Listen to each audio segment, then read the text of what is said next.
प्यारे बच्चों, आज हम पढ़ेंगे why does demand curve downwards. Means जो डिमांड कर्व होता है उसकी स्लोप जो है वो नीचे की ओर क्या होती है, वो नीचे की ओर कैसे होती है, उसकी डायरेक्शंस क्या होती है, लेफ्ट टू राइट डाउनवर्ड होती है। तो इसके क्या कारण है, ये क्वेश्चन आता है कि मांग वक्र की ढलान नीचे की ओर क्यों होती है। क्वेश्चन 5 मार्क्स का आ जाता है।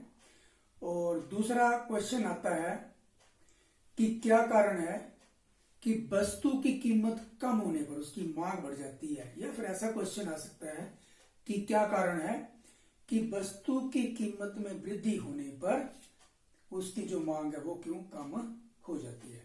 तो ये वेरी वेरी इंपॉर्टेंट क्वेश्चंस हैं और इन क्वेश्चंस को आपने करना है। तो ये क्वेश्चंस लेते हैं कि हिंदी में लिखना तो लिख सकते हैं कि मांग वक्र की ढलान जो है वो ऊपर से नीचे की ओर क्यों होती है, ये क्वेश्चन है।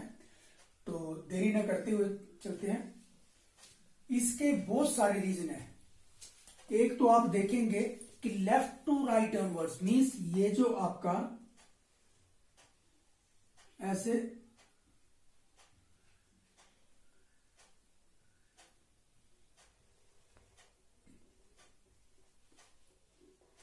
ये जो स्लोप होती है ये ऊपर से नीचे क्यों होती है। तो हमने लॉ ऑफ डिमांड में भी पढ़ा था कि there is opposite relationship between price and demand, P and D. Price और डिमांड में क्या है, इनवर्स ऑपोजिट रिलेशनशिप पाया जाता है। तो ये क्वेश्चन है कि ये जो कर्व है इसकी स्लोप ऊपर से नीचे की ओर। और कई बार ये भी क्वेश्चन आता है कि लेफ्ट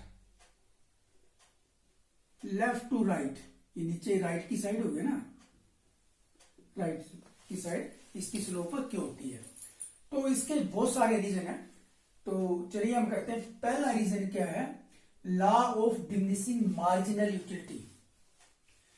हिंदी में कहते हैं घटती सीमांत उपयोगिता का नियम। और हमने ये उपयोगिता वाले पार्ट में चैप्टर में हमने पढ़ा था। Law of diminishing marginal utility, Hindi वाले बच्चे लिख लें कि घटती सीमांत उपयोगिता का नियम। ये भी इसका क्या है, इस कर्व के ऊपर से नीचे की ओर होने का एक वैलिड रीजन है, एक रीजन है। ओके, तो कैसे है कि घटते सीमांत उपयोगिता का नियम हमें यह बताता है कि जैसे जैसे उपभोग की इकाइयों को बढ़ाया जाता है तो उनसे मिलने वाली सीमांत उपयोगिता क्या हो जाती है, वो कम हो जाती है। इसी प्रकार जैसे जैसे वस्तु की कीमत में वृद्धि होती है तो उसकी मांग क्या हो जाती है, वो कम हो जाती है। तो ये बिल्कुल रीजन है। और इसका मतलब क्या है कि प्राइस और डिमांड दोनों के बीच क्या है, ऑपोजिट रिलेशनशिप है।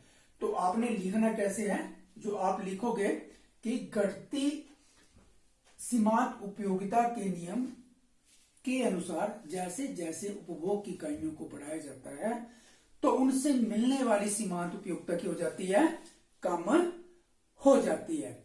इसी प्रकार जैसे जैसे किसी वस्तु की कीमत में वृद्धि होती है तो उसकी मांग क्या हो जाती है, वो कम हो जाती है। इसका मतलब क्या है कि वस्तु की कीमत और मांग में विपरीत संबंध पाया जाता है। और यही कारण है कि डिमांड जो कर्व है उसकी slope left to right downward होती है। सेकंड रीजन है इनकम इफेक्ट, आय प्रभाव। पहले आपने ये थोड़ा सा पढ़ लेना है कि what is positive, what is negative income, या इसका रिलेशनशिप क्या है।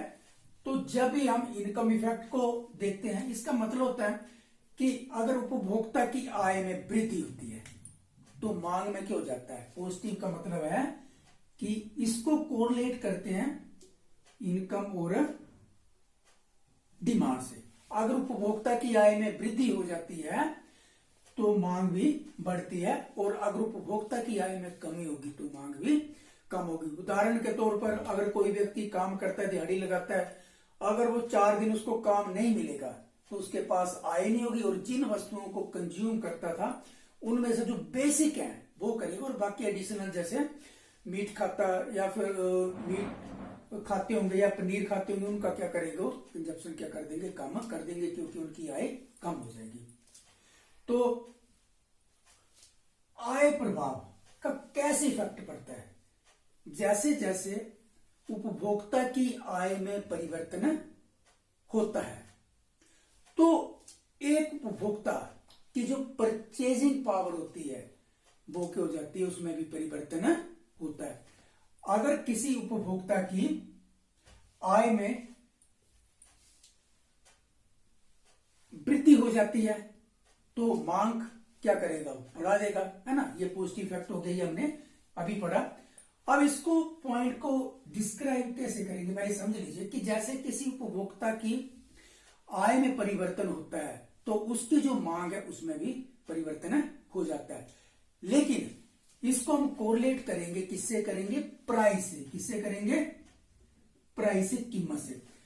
अगर किसी वस्तु की कीमत में परिवर्तन होता है तो उपभोक्ता की जो वास्तविक आय, रियल आय है, उसमें भी परिवर्तन होता है, तो उसे क्या कहते हैं, हम आय प्रभाव कहते हैं। ये आप ऐसे लिखेंगे कि किसी वस्तु की कीमत में परिवर्तन होने पर उपभोक्ता की आय में जो परिवर्तन होता है उसे आय प्रभाव कहा जाता है। यदि किसी वस्तु की कीमत में वृद्धि होती है तो उपभोक्ता की वास्तविक आय क्या हो जाएगी, वो कम हो जाएगी, और वस्तुओं की क्या करेगा, वो कम खरीद करेगा, मांग कम हो जाएगी।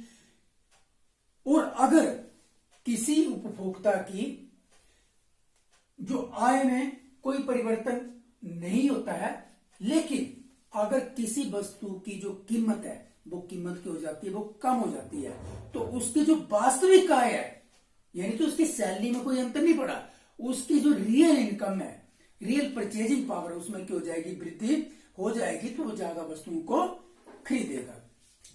तीसरा है सब्स्टिट्यूशन इफेक्ट। सब्स्टिट्यूशन इफेक्ट का मतलब है कि एक उपभोक्ता जो है वो किसी वस्तु को दूसरी वस्तु से सब्स्टिट्यूट करता है। उदाहरण के तौर पर मान लीजिए उपभोक्ता 2 वस्तुओं उसके पास है और किसी एक वस्तु को उपयोग करता है, अगर उसकी कीमत बढ़ जाए तो क्या करेगा, वो उसको नहीं खरीदेगा, या उसका कंजप्शन या उसका उपभोग क्या करेगा, वो बंद कर देगा, और उसकी जगह जो अवेलेबल सब्स्टिट्यूट है उसका क्या करेगा, उपयोग करेगा। जैसे उदाहरण के तौर पर अगर चाय की कीमत, चाय और कॉफी क्या दोनों सब्स्टिट्यूट, अगर चाय की कीमत बढ़ जाती है तो उपभोक्ता क्या करेगा, चाय का जो उपभोग है उसको बंद कर देगा, और उसकी जगह जो है वो कॉफी को उपभोग करेगा या कॉफी को कंज्यूम करेगा। ओके, तो सब्स्टिट्यूशन इफेक्ट, प्रतिस्थापन प्रभाव, उपभोक्ता की आय को किस तरह प्रभावित करता है, तो कोरिलेट कैसे करेंगे हम, इसको कोरिलेट करेंगे कीमत से। अगर किसी वस्तु की कीमत में परिवर्तन होने पर उसकी मांग में जो परिवर्तन होता है उसे क्या कहते हैं, सब्स्टिट्यूशन इफेक्ट कहते हैं। उदाहरण के तौर पर आप देखेंगे कि मान लीजिए 10 रुपए का कप चाय का आता है और 12 रुपए का कप जो है वो कॉफी का आता है। यदि चाय का जो कप है वो 10 की जगह उसकी कीमत बढ़कर कितनी हो जाएगी, 12 रुपए कप मिलेगा, तो उपभोक्ता क्या करेगा, उसको सब्स्टिट्यूट किसमें कर लेगा, वो कॉफी में उसको सब्स्टिट्यूट कर लेगा, तो चाय की जगह क्या करेगा, कॉफी का उपयोग करेगा। तो यहां पे कोरिलेशन कैसे होगा, जैसे ही टी की क्या हो गई, प्राइस बढ़ गया, टी की प्राइस क्या हो गया, बढ़ गया, और उपभोक्ता क्या करेगा, चाय को किससे सब्स्टिट्यूट करेगा, कॉफी से।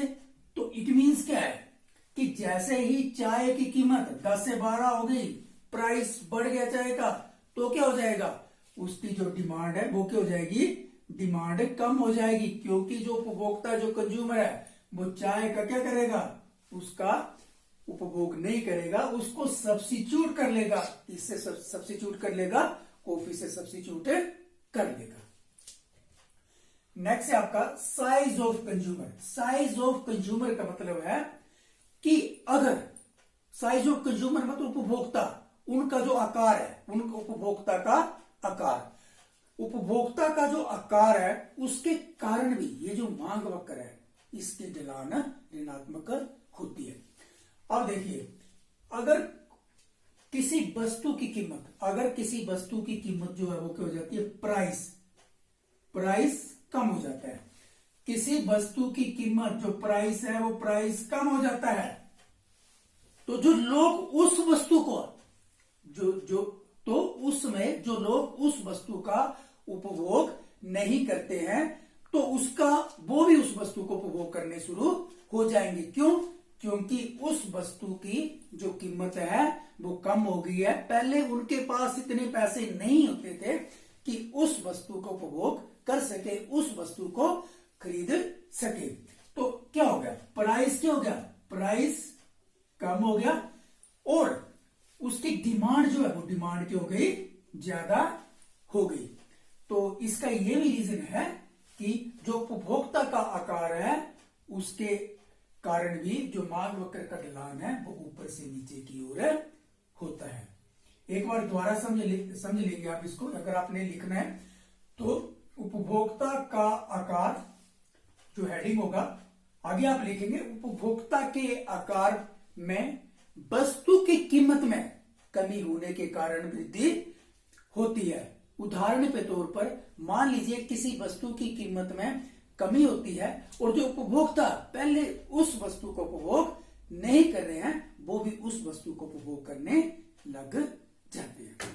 नेक्स्ट पॉइंट आपका डिफरेंट यूजेस, मतलब किसी वस्तु के अलग बहुत सारे उपयोग, वस्तु के बहुत सारे उपयोग। जब किसी वस्तु की कीमत कम हो जाती है तो उसके क्या हो जाते हैं, उपयोग क्या हो जाते हैं, वो बढ़ जाते हैं। मतलब वस्तु की जो प्राइस है, प्राइस कम हो जाएगी, उसके डिफरेंट यूजेस क्या हो जाएंगे, उसके यूज लोग डिफरेंट प्रकार से करेंगे। उदाहरण के तौर पर ले लीजिए, अगर 40 रुपए लीटर दूध मिलता है तो उपभोक्ता क्या करेगा, बच्चों के पीने के लिए या खुद के पीने के लिए उसका उपयोग करेगा। लेकिन अगर दूध की कीमत कम होकर मान लीजिए 20 रुपए हो जाती, 25 रुपए हो जाएगी, तो उस 40 रुपए में क्या हो जाएगा, 40 रुपए में ही उसको 1.5 लीटर या 2 लीटर दूध मिल जाएगा। तो उससे क्या होगा, वो जितना दूध पीता था उतना दूध पिएगा, लेकिन बाकी जो बच जाएगा उससे दही बना लेगा, पनीर बना लेगा। तो क्या हो जाएगा कि जैसे किसी वस्तु की कीमत में कमी होती है तो उसके जो विभिन्न प्रयोग है उसको वो विभिन्न प्रयोगों में उस वस्तु को विभिन्न वस्तुओं के बनाने में उपयोग करेगा, उसके विभिन्न उपयोग हो जाएंगे। उदाहरण के तौर पर यदि दूध की कीमत जो है वो कम हो जाती है तो उपभोक्ता उसका उपयोग दूध, दही, पनीर के लिए करेगा और उससे क्या हो जाएगा कि जो दूध की मांग है वो दूध की मांग जो है वो बढ़ जाएगी। तो बच्चों आज का यही है।